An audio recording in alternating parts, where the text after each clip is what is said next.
Alors maintenant, j'ai le grand plaisir d'accueillir Gilles Béraud qui va nous parler des transitions du numérique, de la gouvernance et du développement durable et comment tout ça peut entrer en synergie. Bonjour, cher Gilles. On se fait plus la bise aujourd'hui. Pas encore. Ouais, c'est toujours Voilà, spécial convivialité d'R24, je vais vous dire. d'embrasser les micros, mais ouais. Alors, moi je m'appelle Gilles Béraud, mais effectivement on se connaît bien parce que j'ai présidé le comité 21 quelques temps et j'avais un administrateur qui nous parlait d'air, qui nous parlait d'air, qui nous parlait d'air dans tous les sujets. Mais je crois que c'est effectivement le sujet, c'est-à-dire que trop souvent ce qui ne se voit pas, on n'en parle pas, et que ces questions de qualité de l'air sont majeures. Et je voulais vraiment remercier Thomas et les différentes organisations qui pilotent évidemment Atmo Sud et autres d'ailleurs. Pour ce travail, parce que c'est extrêmement important d'insister sur ces qualités de l'air, parce que la question sanitaire, qualité de vie, etc. Et je vais prendre deux petites anecdotes pour commencer. Je suis assez consterné depuis ce matin en écoutant à la radio, dans les journaux, la bonne nouvelle du fait qu'un milliardaire japonais avec des amis artistes va pouvoir aller sur la Lune, alors que les sujets de durabilité, d'environnement, etc. sont partout dans les médias. Il n'y a pas un journaliste qui a dit que probablement au décollage, cette fusée qu'on consommait autant d'énergie, émettait de CO2, etc., d'une ville de 50 000 habitants pour juste quelques personnes. Autant je ne suis pas évidemment contre la recherche sur le spatial, ce tourisme des riches commence vraiment à poser un souci environnemental. Deuxième point intéressant sur ce que va être mon propos pendant ces quelques minutes, l'opposition actuelle qu'on a entre qualité de l'air et gaz à effet de serre, notamment sur l'utilisation du diesel, et qui fait que si on n'a pas une vraie vision globale des choses, il y en a qui vont défendre le diesel parce que c'est moins de gaz à effet de serre, d'autres qui vont défendre l'essence parce que c'est moins de CO2, et qu'à un moment donné, la seule façon intelligente de fonctionner, c'est évidemment de voir de façon globale. Donc moi, je dirige ce think tank, qui autrefois s'appelait ACID, qui a son siège social dans la région. Notre sujet, c'est le changement d'échelle, et donc quelle synergie on peut avoir entre les questions de durabilité, les questions numériques et les questions de gouvernance, nouvelle culture, etc. Donc on est très actif sur ces sujets, j'en redirai peut-être quelques mots à la fin s'il me reste quelques secondes. Et par ailleurs, je m'occupe des questions de climat, notamment sur la question méditerranéenne et au Maroc, où je dirige un forum méditerranéen qui s'appelle la MEDCOP et d'autres organisations, mais plutôt basées actuellement au Maroc. Alors, on est sur une société qui est en train de changer complètement, sous influence de ça, notamment, ce qui est plus récent. Les questions numériques sont porteuses d'évolution, mais depuis longtemps. La photo en bas, au milieu, je l'ai faite chez moi. Moi, j'habite la Bastidonne, pas très loin d'ici. L'incendie, et c'est moi qui ai la maison la plus proche du départ de l'incendie. On est vraiment sur des questions climatiques. Alors, évidemment, on ne va pas revenir là-dessus. La question étant, on a cet élément de contexte-là. La question, c'est effectivement, est-ce qu'on est capable de passer à l'acte et d'aller vers ce changement d'échelle dans un contexte, par ailleurs, de mentalité qui change complètement, puisque ce qu'a apporté, moi, mon éducation, quand j'étais petit, et tous ceux qui ont à peu près mon âge ici, c'était l'abondance des ressources. On a appris ça à l'école, même aller chercher du pétrole. Quand j'étais en quatrième, je me suis dit, mais c'est sympa comme métier, c'est presque encore les westerns d'aujourd'hui. Aujourd'hui, on a complètement changé. On apprend exactement l'inverse à mes enfants. L'abondance de ressources, c'est fini. On est dans un monde fini qui cherche à se développer.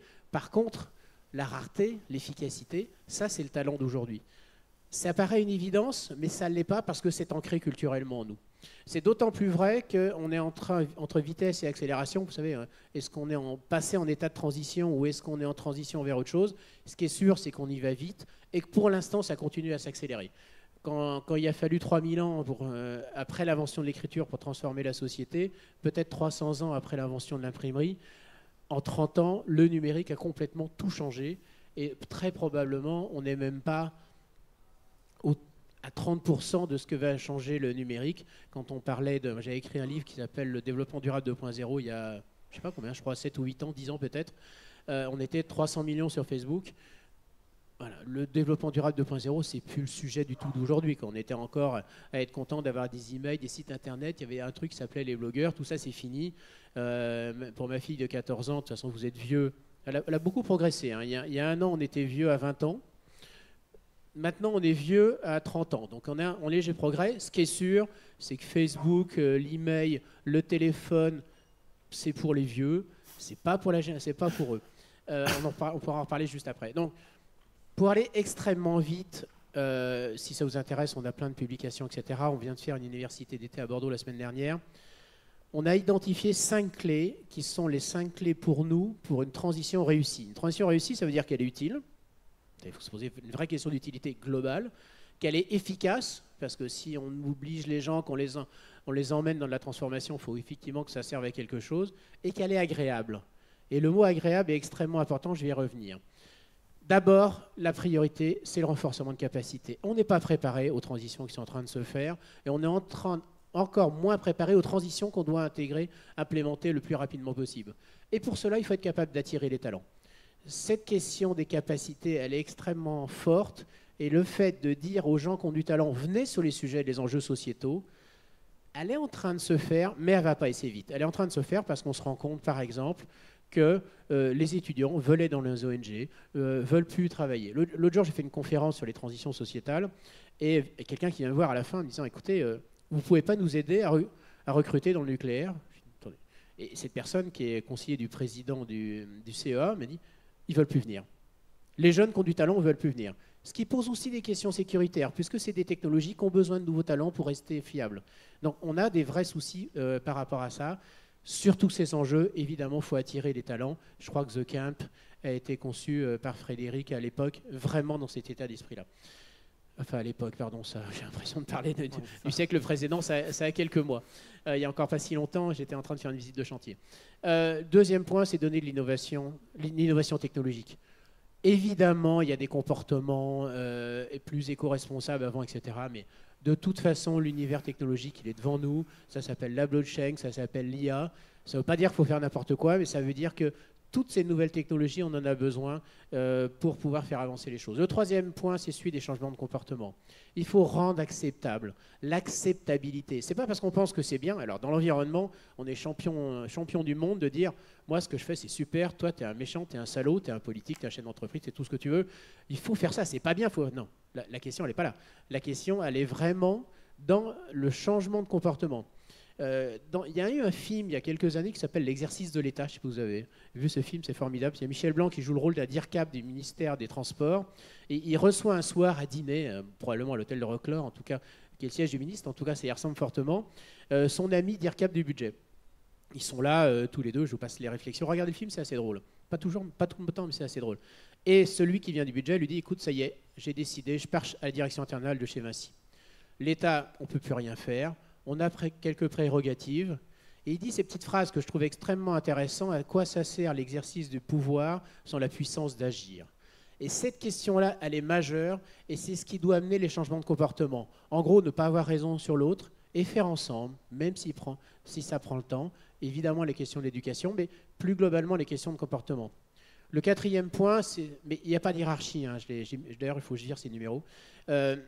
C'est celle d'être capable de réinventer modèle économique, financement. La finance doit être durable et plus inclusive. On ne fait pas de transition positive. Ça veut dire que c'est fini ou ça veut dire que j'ai encore 20 secondes? Alors, ça veut dire que tu as encore 20 secondes. Bon, ben voilà, tout va bien. Ouais. Voilà. Et le cinquième point, justement, merci pour l'encouragement, c'est de gérer les temporalités, gérer la synchronicité. On est sur une génération qui se vit pour la première fois de façon mondiale. Je parlais des jeunes dont je vous parlais tout à l'heure. C'est-à-dire ce que partagent mes enfants, ils le partagent avec la plupart des jeunes du monde entier, les jeux, la musique, si vous aimez le Nightcore, ça tombe bien si vous avez une fille qui a 14 ans, la nourriture, voilà. Donc une partie en tout cas de leur culture est commune, et ça c'est une chance absolue.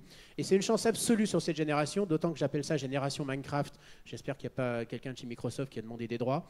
Mais en tout cas, eux sont capables d'avoir une pensée systémique, de se réinventer, d'autant que pour eux, il n'y a pas de monde virtuel, il n'y a pas de monde physique, il n'y a qu'un seul monde. Et c'est pour ça qu'il faut faire avec eux, mais surtout, le vrai risque, c'est qu'eux, ils ont besoin de personne, ils sont capables de gagner de l'argent à 15 ans, à 16 ans, tout ce qu'on veut. La question, c'est est-ce qu'ils vont encore être capables de faire avec nous? Parce que l'enjeu, c'est quand même celle d'une vision globale, parce que c'est parce qu'on est capable de travailler ensemble qu'on sera capable de changer d'échelle. Voilà, je vous ai mis quelques références. Je vous donne rendez-vous le 8 novembre. On sort Un autre monde est possible, Lost in Transition, le fruit de 3 ans de travail avec notre lab. On fera le 8 novembre, ce sera à la Sorbonne pour ceux qui seront à Paris. Mais j'espère qu'ici, en PACA, où j'habite, on pourra aussi faire un lancement sympathique. Merci, bravo. Merci beaucoup, Gilles.